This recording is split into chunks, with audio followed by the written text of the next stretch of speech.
Welcome to the Spectre Sisters, your portal into the unexplainable, the unknown, and the undeniably strange. On this episode of Coffee and Case Files, we will take a peek into the missing persons case, the Springfield 3. On June 6th, graduates Suzanne Susie Streeter and Stacy McCall took the stage to accept their high school diploma from Kickapoo High School in Springfield, Missouri at 4 p.m. Cheryl Levitt was also in attendance to celebrate her daughter Stacy. Graduation day is usually filled with love and the start of a beautiful chapter in life. Unfortunately, this was not the case for these three women. The last known sighting of Streeter and McCall was at around 2 in the morning on June 7th. The girls had been invited to the high school's alcohol-free lock-in celebration, but declined the invitation, opting to attend some graduation parties held by their peers instead. Janelle Kirby, a good friend of the girls, invited Levitt to dinner with her family. Levitt declined and instead planned to meet up after dinner. Kathy Kirby, Janelle's mom, commented later, "If Levitt wanted to get a hold of Susie, she knew exactly where to call. We had told her to call us if she needed to get a hold of Susie. Our phones did not ring one time." After taking pictures, eating cake, and receiving a new Cocker Spaniel puppy as a graduation gift, McCall left her home and headed to Kirby's house. Pictures were taken later that evening by Streeter at the Del Mar residence with her friend Nigel Kinney before heading home as well. The trio had planned that night to drive to a Branson motel to spend the night, then meet up with friends at Whitewater. McCall's mother advised against this plan in fear of a car accident due to alcohol. Stacy promises her mom that she will call her, while Streeter promises to call Nigel Kinney the morning of June 7th so they can meet at White River.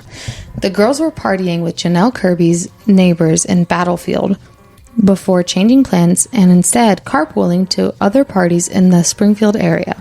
At around 10 p.m., Stacy calls her mother, Janice, informing her of the changing plans, saying, "Mom, don't worry, we're not going to Branson tonight." Janice states that a new plan was in place with the understanding that between 8 and 8:30 a.m. the next morning, everyone would get together to go to Whitewater. Levitt was last heard from at approximately 11:15 p.m. on June 6th, where she called a friend to talk to her, supposedly painting and varnishing her bedroom armoire. Their last party took place at the residence of Michelle Elder, a friend of McCall's. This party was broken up by the Springfield police at 1:50 a.m. The girls returned to Kirby's house in Battlefield at around 2 a.m. Michelle stated she had wanted to rekindle her friendship with Stacy and made plans the evening of June 8th in hopes of doing so. Girls had wanted to stay at Kirby's house that night, but seeing as her house was full of out-of-town relatives for her graduation, Streeter and McCall instead decided to head to 1717 East Del Mar, which was Levitt's house, for the night. Janelle's mother had overheard the pair talking as they left her house. Streeter allegedly told McCall to follow her to her house. McCall replied with simple, "Okay, I will." The investigation shows that the two girls more than likely made it to the house that night, seeing as their outfits, jewelry, purses, as well as the car they used that night were all accounted for inside the home. The following day, at around 9 in the morning, Kirby and her boyfriend Mike Henson decided to visit the house after Streeter and McCall failed to show up to Kirby's house for their planned trip to Whitewater. "I was starting to get worried because Stacy, she's so responsible and so Susie," said Kirby. "I know they wouldn't just take off without telling us they weren't going to Whitewater." When Kirby arrived at the house, she found the front door to be unlocked and let herself in. After searching the residence, she could not locate Streeter, McCall, or Levitt, but she saw that their cars were still parked just outside. She also informed police of a shattered glass lampshade on the front porch. The light bulb, however, was fully untouched. Kirby's boyfriend, Henson, innocently had cleaned up the glass, not knowing he could have potentially damaged evidence. Henson defended this action because Kirby was barefooted and he didn't want her stepping on the glass. The neighbor and friend, Nigel Kinney, reported to officers that it was out of the ordinary for Streeter to not park in her usual spot, saying she was a creature of habit, and that she was very particular about always parking in the same spot. He thought it was possible that someone else could have parked her car that night. Meanwhile, inside the house, Kirby found the family dog Cinnamon, a Yorkshire Terrier, very visibly agitated. As Kirby was leaving the residence, she answered a very disturbing call from an unidentified male who was making sexual innuendos. Kirby hung up quickly before receiving another call with the same pretenses. She found the calls to be very jarring, especially because she recalled Streeter claiming that she had experienced the same problems since she had moved in with Levitt in the spring of 1992. According to Springfield police officer David Asher, the calls were obscene. The individual would not identify himself. They were using the F word and several other words, and she just hung up the phone. The phone immediately rang again. Obscene phone call again. Click. It's over with, states Asher. Meanwhile, Janice had some friends who happened to work at Whitewater who confirmed Skeeter and McCall never visited the water park.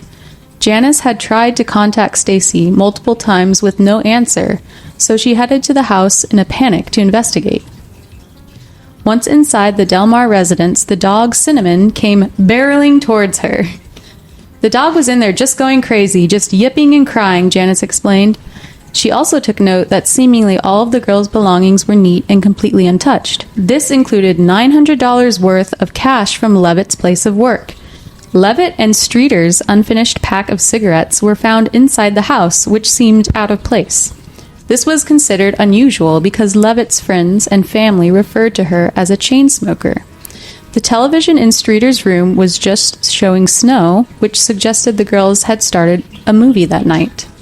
Janice called the police in a state of panic from the home phone to report the girls as missing. After her call, she noticed a very strange message, which she listened to. This message was unfortunately erased after her playthrough of it, which wasn't uncommon during this time. This voicemail could have easily contained a clue into the girls' disappearances. The police believed the message was not connected to any of the previously reported prank calls that Kirby had answered. 16 hours after the girls were last seen, McCall's parents contacted the police as well as various other friends and family.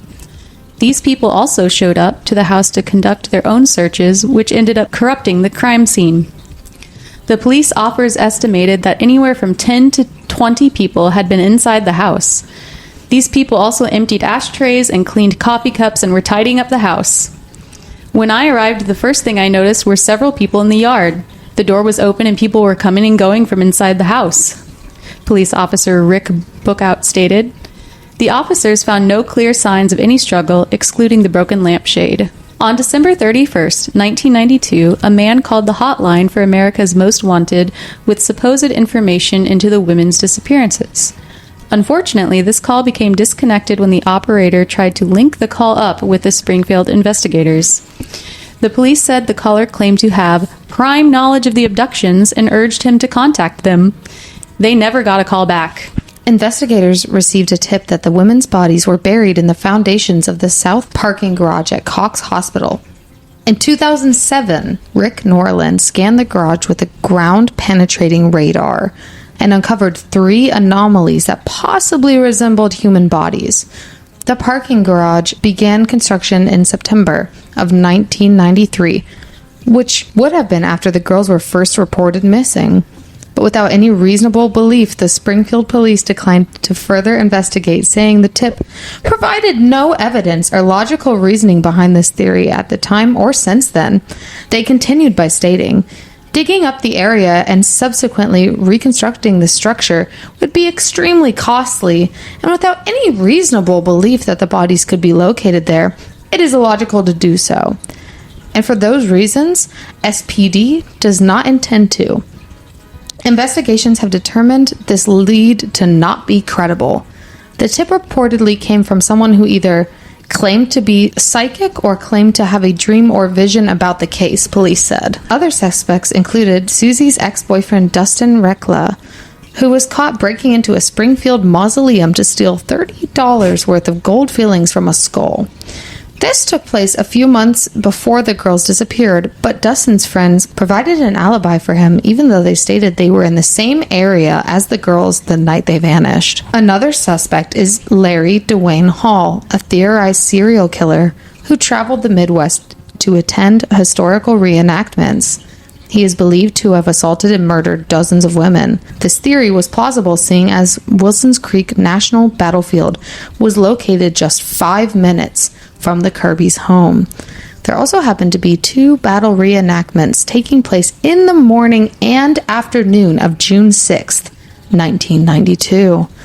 Even after the FBI became involved, The killer never admitted to who was killed, just that the killings took place during the months of March, June, August, and September between 1980 and 1994. In 1997, convicted kidnapper and robber Robert Craig Cox claimed to know of 3 women that were murdered and buried and that their bodies would never be recovered. Cox was living in Springfield in 1992. His girlfriend, however, corroborated it could not have been done by Cox because they attended church that morning. She later took back her statement and told police that Cox had told her to say that. However, Cox's parents stepped forward saying he was at their house the night of the disappearances. Later on, Cox told journalists that he would disclose what happened to the 3 women after his own mother died. I want to say the ex-boyfriend did it. You think your Really? ex-boyfriend Okay. did it? I think that's really sus. Why are you stealing $30 worth of That's gold true. fillings out of a mausoleum? Dustin. But what about the guy? I mean, the last guy literally said, though, that he can't disclose information until his own mother dies. He About the could 3 women. What? also Yeah. be just a little like kind of psychotic. Maybe. Like maybe Good old he's Tommy Knuckles. yeah. Because why Yeah. else? But like he did live there during that time. Yeah. He lived there during that time. It would line up that hospital being built. Oh, yeah, all of it. All of it. And he said that their bodies would never be found. Yeah. And then him telling his can't girlfriend that they find- went to church, and then her being like, no, he, like, I said that, but I said it for him because he told me to. I'm thinking maybe he was just doing sus stuff in general. Yeah, but he And, mentioned yeah, 3 women he specifically. did. But they also the case was public, right? Was it? Yes. I mean, like that they had been missing or I whatever. don't know how it's public, so I'm possible not sure. that the only reason I'm saying this is because I think it was the serial killer, just Okay. because of the context Time of the reenactments and everything like that, and just him sort of being in that area. I feel like that fits the MO and everything like that. Yeah. But and I that's why I'm thinking maybe Robert is just he's kind of seen that this is an ongoing case and maybe he's a little skitsy himself. He's in and he's like, jail. oh, it was me. He's in jail for kidnapping and robbery. Okay, yeah, so it is possible, but It's just weird. sometimes people like to take credit for things That's too. true. Like when they have a weird ego, like Yeah, it's just weird about crimes. the alibis and stuff. yeah, and yeah, that is weird. I'm not sure because he's in jail currently, and then the ex-boyfriend. It's the whole case is awful. Yeah, Like the one broken lampshade, and then that getting swept up because she wasn't wearing shoes, so I had to sweep it up. Excuse Like, me. sweet that you want to How take about care of don't- your girlfriend, but tell her to go back out to the car if Yeah. she's not wearing shoes. Yeah. Also, just like leave when it's a crime scene. Yeah, so I know. that they can like get the evidence they need. I know. And then there being Yeah. up to 20 people. Yeah, where'd they all go? I don't know. Why? And all being that, like, trust me, I'm nosy. I'm not nosy enough to go in and start cleaning everything. That's like almost deliberate in a way because it's like, why Yeah. would you like how is that many people? I don't You know, know. like that's like not having the common sense to be like, hey, maybe we should let the police deal with this and not like sweep everything up. Like, you would kind think. of what makes me think that the ex-boyfriend did it. oh, and then You think maybe it was- people are trying to cover for him or something. Yeah. Maybe. that knew him. I think all of the suspects are likely in their own ways, and I Yeah. hope someday we find out what happened to those girls. Right, because there's nothing. Absolutely. And then the whole thing Yeah. with the tip, Yeah. with the person who tip. called in the tip, and that was like They're like, yeah, 'cause going I had to a tell dream. them. Yeah. No, not even Oh, that not one. not the- that too, though. So the person that called in the tip and then disconnected whenever they were sending it to the police, I wonder if that was who it was. And they were going to because a lot of serial killers will tell on themselves in a way, and they will put themselves in the investigation. BTK. Literally. But this one was, they were about to connect him to the investigate, and that's like, he was probably got Or- scared. Yeah. I'm wondering, or if like he was being threatened or something too. maybe. Maybe he did have a tip, but then something happened where he was like, I shouldn't, because I'm gonna be Maybe it's just weird that within that phone call, he disconnected and never once called back. yeah, Never once. And then, with the person who reported having it in a dream, what's crazy about that is when they reported it was still back in the 90s, and they searched in 2007 and found 3 body-shaped anomalies. So it kind of actually was true. So that's weird too. Circling back to Robert, Yeah. they'll never find the girls' bodies. They would have to demolish that building to get those out. That's why I was thinking maybe him, because they'll never find it. Like, he was so convinced that, like, it's so far gone, because he knew the police probably wouldn't spend the money to destroy. You would have to, like, fully destroy it. So this was someone, if it is them there, this is someone who had knowledge of that sort of thing and, like, really smart. Which, for robberies, you do have to case places. You do. And scheme things like that. So I don't know. You have to be clever to kidnap. Yes. Oh, yeah. So it's an insane story. Yeah, I don't even know who I think would be the most likely. It's, yeah. They all, in their own ways. Yeah. They all work together, final answer, with the aliens. With the aliens. I'm See, under it's always attack. aliens. Yeah.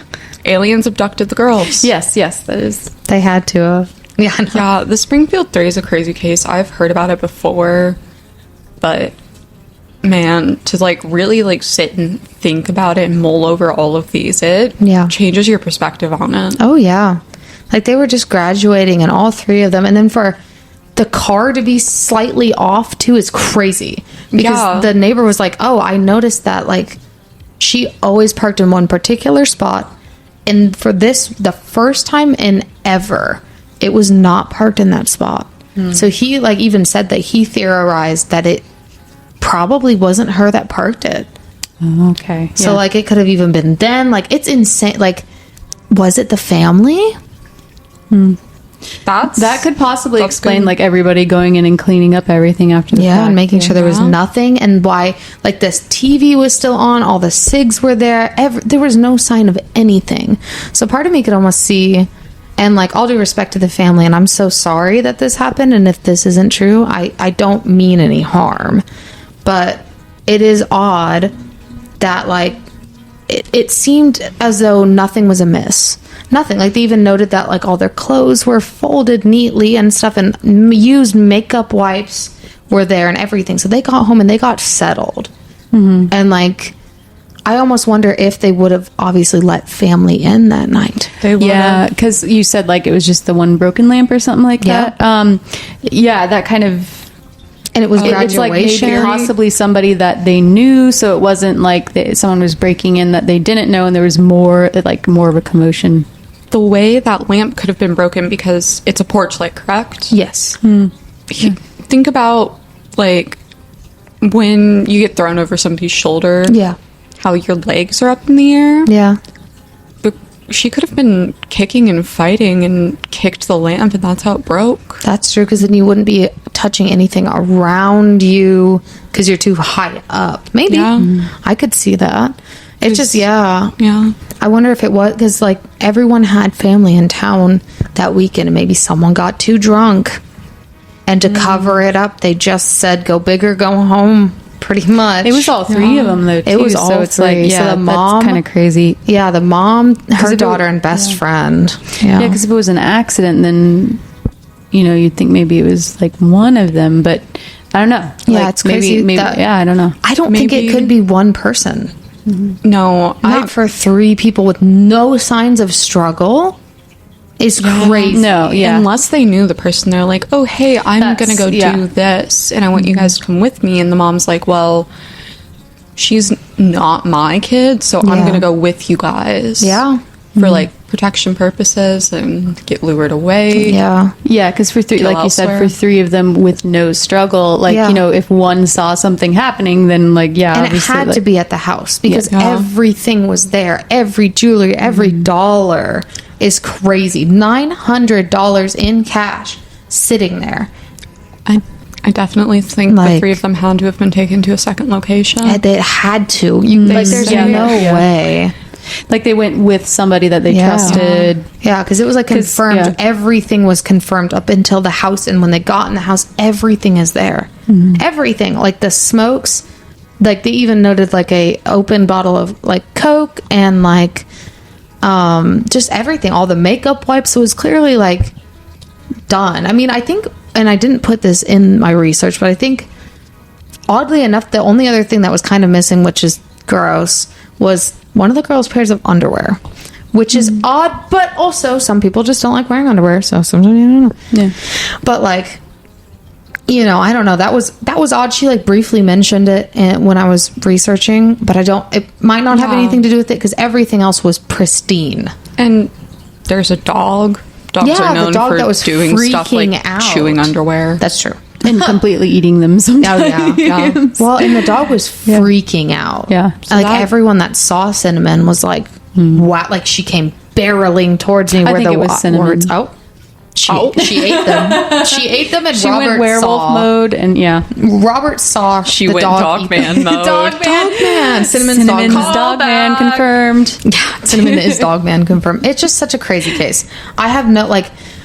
It feels like an episode of Black Mirror where everywhere that you turn, every corner that you look into, there's no answers. There's nothing, and it has like it. But then there's like such prime suspects, but it almost can't be them unless it was all of them together, type of thing. Which that'd be such a weird, like a trio. little, like because the one serial killer allegedly, like he isn't even from the area. He just happened to be at reenactments, and then it's just all of it is crazy. I do think it probably was someone they trusted. Yeah, for there not to be struggle, I'm sure. Yeah, or they were like out front for whatever reason, but that wouldn't make sense because the TV was on as if they were like watching. I don't know. Maybe they heard something outside and the mom's like, I'm gonna go check, but the girls followed. Maybe. Wait, guys, I know. Oh. Aliens. Yeah. God, you're telling That's what me. it's gotta be. Yeah. It's always they beamed him up, Scotty. They did beam him up, Scotty. They said they would Scotty. Robert is an alien. Robert's an alien. Robert is a very alien name. Robert Cox, yeah. And that's why no one knows where he was. Mm-hmm. The sky. Yeah. He was literally... the sky. He was in the sky. He won't tell until his parents are dead because his parents don't know he's an alien. Mm-hmm. Gotta protect that Ooh, reputation. changeling. Holds the keys to D&D. Excuse me? I have no idea. What the actual crap? Why did that sound like it came from somewhere else? It did. The mic said no, not the today. mic did it, yeah. Like The mic said, I'm not doing this today. It quit on the spot. it did. Not today, Satan. Not today. I'll just do a quick closeout, I guess. Let us know in the comments below what you think happened to the Springfield 3. Because I, for one, us for 3, have no idea. 3 for all? All for one. We're the 3 hope we're not Musketeers. next. Well, thank you for listening. Spook you next time.